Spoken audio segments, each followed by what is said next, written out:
আমি তখন এইচএসসি পাশ করেছি। এইচএসসিতে খুব ভালো রেজাল্ট করার কারণে আমাকে বিভিন্ন জায়গায় তখন সম্বর্ধনা দেওয়া হচ্ছে। বিভিন্ন কলেজ, বিভিন্ন স্কুল, বিভিন্ন অফিস। তার একটা অংশ হিসেবে ইওনো সাহেব ডেকে আমাকে একটা সম্বর্ধনা দিয়েছিলেন এবং সেই সম্বর্ধনায় আমাকে কিছু বলতে বলা হয়েছিল। যখন আমি কথা বলতে শুরু করেছি ঠিক তখন দেখলাম যে আমার গলা পুরা শুকিয়ে কাঠ হয়ে গেছে, পা হাত কাঁপছে সমানে। আমার গলা দিয়ে স্বর বের হচ্ছে না। কি বলবো না এটা নিয়ে আমি দুর্দান্ত ভীত হয়ে পড়েছি। তখন মনে হচ্ছিল যে মাটি ফাঁক হয়ে যাও, আমি ভিতরে ঢুকে যাই। কিন্তু এমনটি তো হবার কথা ছিল না, কিন্তু হয়েছিল। কারণ পৃথিবীর যে যত বড় বক্তা হোক না কেন, তার প্রথম কয়েক সেকেন্ড বুকের ভিতরে ধড়পড় করবেই, সে খানিকটা ভীত হবেই। তাই বলা হয় পৃথিবীতে সবচাইতে ভয়ের ঘটনা কি? এটা কি মৃত্যু?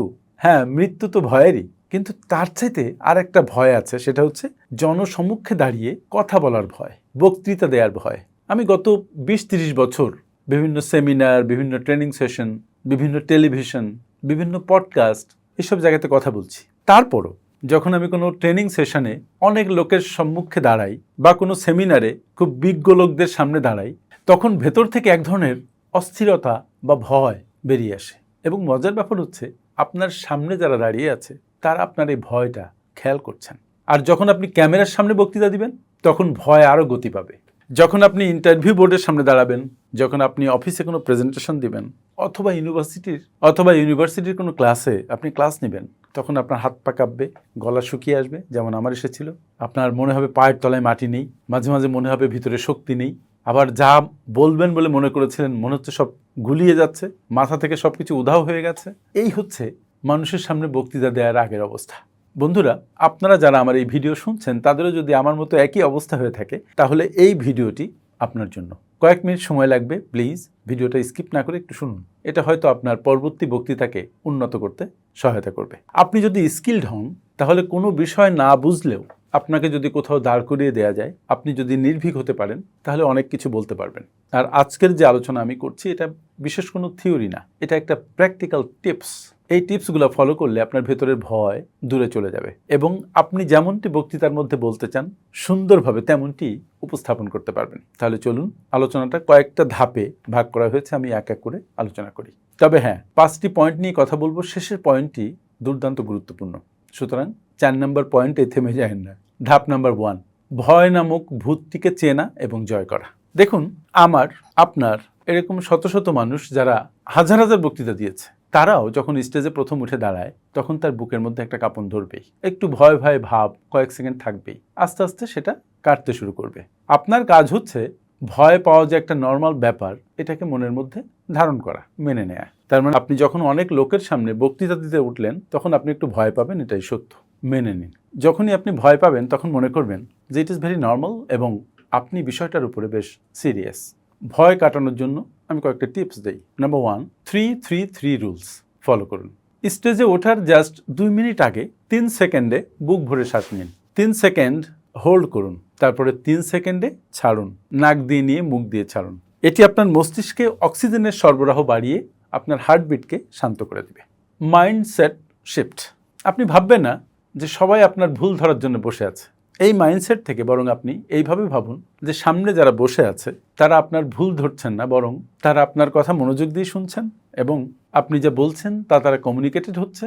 আর তার চেয়ে বড় কথা হচ্ছে আপনি তাদের জীবনে ভ্যালু অ্যাড করতে পারছেন। আপনি মনে করবেন যে তারা আপনার শত্রু নয়, তারা আপনার বন্ধু।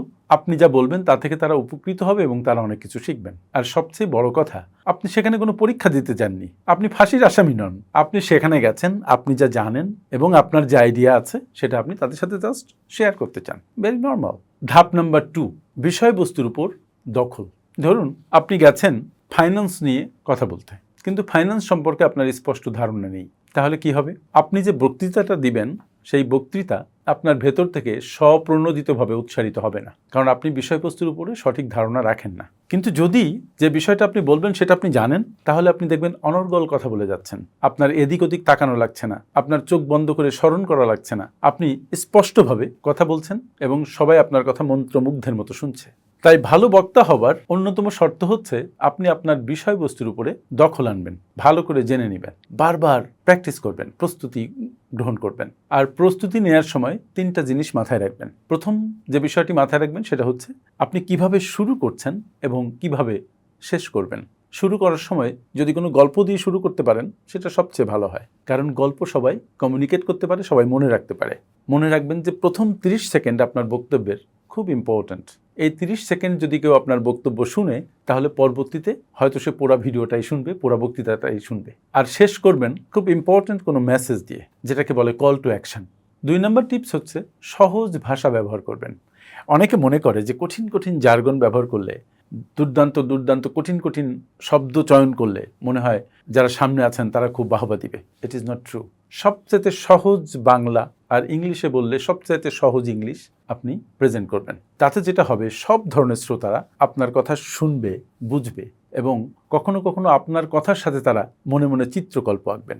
সুতরাং ভাষা হওয়া উচিত সহজ সরল এবং প্রাঞ্জল। আপনার ডেলিভারি হওয়া উচিত স্পষ্ট এবং অনবরত, সাবলীল। আরেকটা বড় কথা হচ্ছে যখন কথা বলবেন তখন প্রমিত বাংলা বলার চেষ্টা করবেন, আঞ্চলিকতা পরিহার করার চেষ্টা করাও দরকার হবে। যেমন আমার ভাষার মধ্যে অনেক আঞ্চলিকতা আছে, আগে আরও বেশি ছিল, এখন আস্তে আস্তে কমাচ্ছি, আপনিও সেই চেষ্টা করবেন। আর 3 নম্বর টিপস হচ্ছে গল্প বলুন। গল্প এমন একটা জাদুকরী ব্যাপার যে গল্প শুনতে সবাই খুব ভালোবাসে।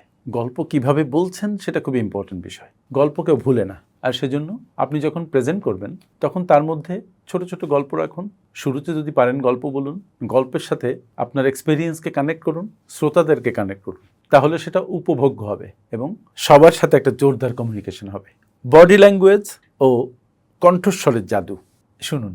যারা কমিউনিকেশন এক্সপার্ট তারা একটা কথা বলেন, তারা বলেন যে আমরা যে কথা বলি সেই কথার মাত্র 7% মানুষজন গ্রহণ করে, মানে আপনার শ্রোতারা গ্রহণ করে, আর 93% এটা আপনার কণ্ঠের ওঠানামা, বলার ভঙ্গি, আপনার বডি ল্যাঙ্গুয়েজ এই সবের উপরে নির্ভর করে। তাহলে খেয়াল করুন যে বডি ল্যাঙ্গুয়েজ কতটা পাওয়ারফুল।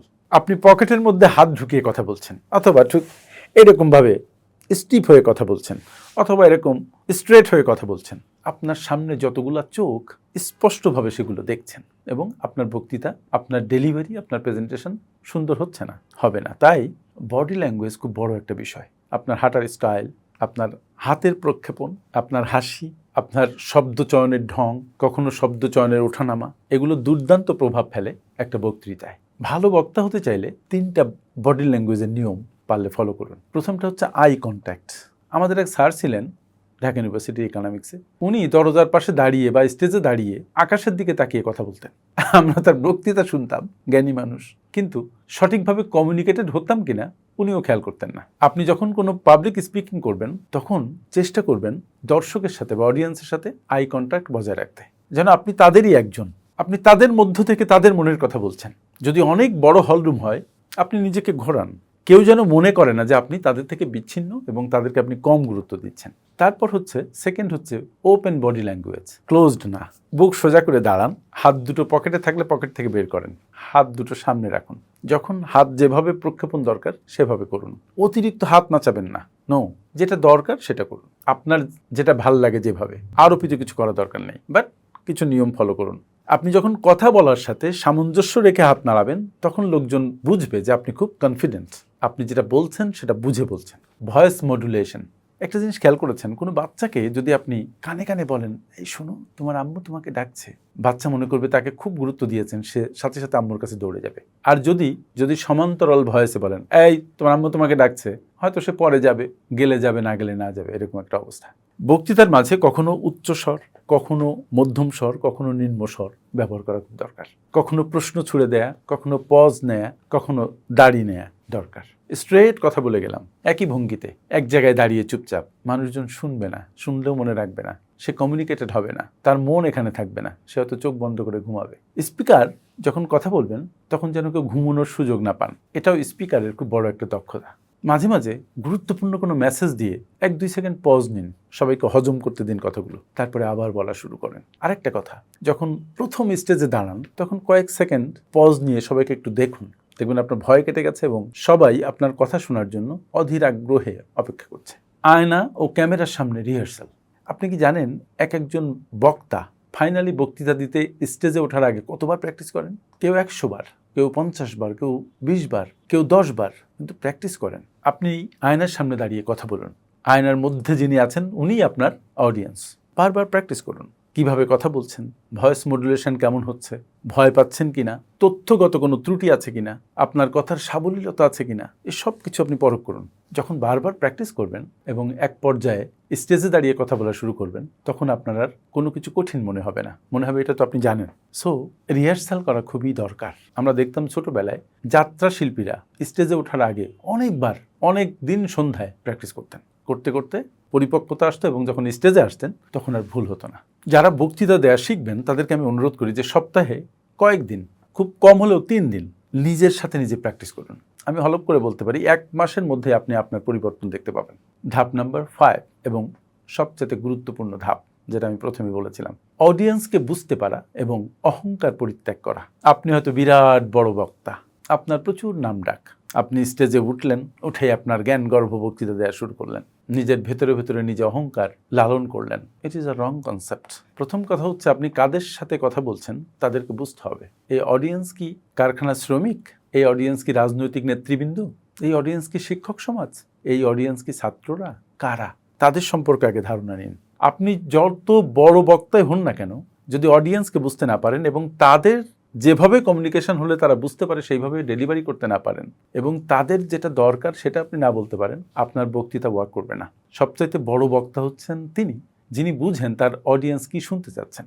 সো অডিয়েন্সকে বোঝার চেষ্টা করুন। যখন কোথাও বক্তৃতা দিতে যাবেন তার আগে জেনে নিন আপনার অডিয়েন্স কারা। আপনার যদি ফাইন্যান্সের উপরেও বক্তৃতা দিতে হয়, অডিয়েন্স যদি হয় কারখানার শ্রমিক, আপনার ডেলিভারি হবে, ভাষা হবে একরকম। যদি হয় স্টুডেন্ট, আপনার ভাষা হবে একরকম। যদি হয় টিচার, তাহলে আপনার ভাষা হবে আরেক রকম। So be very careful. আরেকটা বিষয় হচ্ছে অহংকার বর্জন করবেন বলেছি। আপনি ভেবে নিন যে আপনি সেখানে কোনো বিশেষ মিশনে গেছেন, যারা আপনার সামনে আছে তাদের জীবনে ভ্যালু অ্যাড করার জন্য গেছেন। সুতরাং আপনার ভেতরের অহংকার প্রকাশ করার জায়গা সেটা নয়, বরং যে যত ভালো বক্তা সে তত বেশি পোলাইট, সে তত বেশি নমনীয়, সে তত বেশি ভদ্র, সে তত বেশি আন্তরিক towards his or her audiences. আপনি যখন আপনার বক্তৃতার সারমর্ম, বক্তৃতার উদ্দেশ্য অডিয়েন্সের উপরে দিয়ে দিবেন যে আপনি তাদের উপকারের জন্য কথা বলছেন, তখন আপনার বক্তৃতা হবে অসম্ভব সুন্দর, অসম্ভব হৃদয় উচ্চারিত। মনে রাখবেন যে ভালো বক্তা হয়ে কেউ মায়ের পেট থেকে জন্মায় না। ভালো বক্তা হবার জন্য ঘন্টার পর ঘন্টা প্র্যাকটিসের প্রয়োজন, দিনের পর দিন, মাসের পর মাস পড়াশোনা করা প্রয়োজন, নিজের ভেতরের স্কিল সেট গঠন করা প্রয়োজন। এটা একটা দুর্দান্ত স্কিল যেটা খুব কম মানুষ আয়ত্ত করতে পারে। আপনি যদি ভালো বক্তা হতে চান, আজ থেকেই যখন যেখানে কথা বলবেন সচেতন হয়ে কথা বলুন। যে টপিক জানেন না তার উপরে কথা বলা বন্ধ করুন, যে বিষয় জানেন তার উপরে কথা বলুন।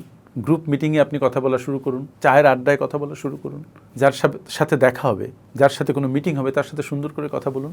আস্তে আস্তে দেখবেন আপনার কথা বলার ভীতি চলে গেছে এবং আপনি হয়ে উঠছেন নাম করা একজন বক্তা। আমার সাথে এতক্ষণ থাকার জন্য অনেক অনেক ধন্যবাদ। আমি খুব খুশি হয়েছি যে আপনি এতক্ষণ ধরে আমার বক্তব্যটি শুনেছেন। আসসালামু আলাইকুম।